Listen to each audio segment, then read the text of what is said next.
আমি বিদেশ থেকে লক্ষ্য করেছি যে আমাদের স্বাধীনতায় যেভাবে ছাত্র জনতা রাজনৈতিক দলগুলি একত্র ছিল, এখন যেন কেমনটা মনে হচ্ছে আমি বাকিটুকু বলতে চাই না। এই অবস্থা থেকে পরিবর্তন ঘটাতে হবে, না ঘটালে কিন্তু আমাদের অবস্থা কি হবে আল্লাহই ভালো জানেন।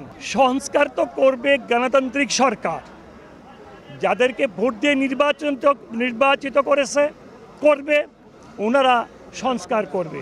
কারণ ওনাদেরকে তো আসলে ডক্টর ইউনূস সাহেব খুব ভালো মানুষ, আমরা সৌভাগ্যবান ওনার মতো একজন আমরা এই সরকারের প্রধান হিসাবে পেয়েছি। এবং এটা পাওয়াটা এটা আল্লাহর রহমত, আল্লাহর দয়া। উনি কিন্তু আমাদের অবস্থাটা বুঝবে, এই জন্য বুঝবে উনি মিথ্যা মামলার আসামি, উনি কোর্টে দাঁড়াইছেন, উনি হাজতের সম্মুখীন হয়েছিলেন আমাদের মতোই। উপদেষ্টা পরিষদে যারা আছে তাদের মধ্যে কিন্তু একজন বা দুইজন এরকমটা হতে পারে, আর বাকিরা কিন্তু বুঝবে না আমাদের অবস্থা। জালেম সরকারের সময় যেইভাবে গুম, খুন, চাঁদাবাজি, দখলবাজি এবং নির্যাতন করা হচ্ছে, এর যদি পুনরাবৃত্তি হয় তাহলে কিন্তু আমাদেরকে আবার সেই ভোগ করতে হবে।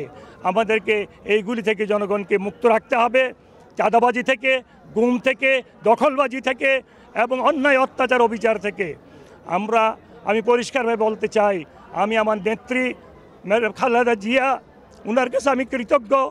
উনি যেই জেল খেটেছেন, যে জুলুম অত্যাচারের সম্মুখীন হয়েছেন, যে কষ্ট উনি করেছেন, ওনার জীবনটা কি অবস্থায় উনি ছাড়া কেউ বলতে পারবে না। এই সব কিছু দায়ী হলো এই জালেম সরকার, এবং সবচেয়ে বেশি জুলুম করেছে বাংলাদেশের এই খালেদা জিয়ার প্রতি। কারণ আমাদের কোনো নেতা কিন্তু জেলে ঢুকলে বেল পাইছে, জেলখানা থেকে বাড়িছে, কিন্তু ম্যাডাম জিয়া কিন্তু জেলে যে ঢুকছে ওনাকে কিন্তু সুপ্রিম কোর্ট পর্যন্ত বেল দেয় নাই। উনি কিন্তু এই বর্তমান সরকার গঠন হওয়ার পরে উনি বেল পাইছে, উনি মুক্তি পাইছে। তাহলে ওনার চেয়ে বেশি কষ্ট কেউ করে নাই। অনেকে বলতে পারেন আপনারা আমি এই কষ্ট করেছি, আমি এইটুকু করেছি, কিন্তু ম্যাডাম জিয়ার চেয়ে বেশি কেউ করেন নাই। তাই ম্যাডাম জিয়ার জন্য দোয়া করবেন। তারেক জিয়া তো কত কষ্ট করছে আপনারা জানেন, ওনার জন্য দোয়া করবেন। আর বিশেষ করে আমাদের সাবেক রাষ্ট্রপতি, আমাদের গণতন্ত্রের প্রবক্তা, বহুদলীয় গণতন্ত্রের প্রবক্তা জিয়া রহমান সাহেব, উনি কি ধরনের ছিল আপনারা জানেন। আমি আমার দলের নেতা কর্মীদেরকে অনুরোধ করব, উনার আদর্শকে আপনারা অনুসরণ করেন।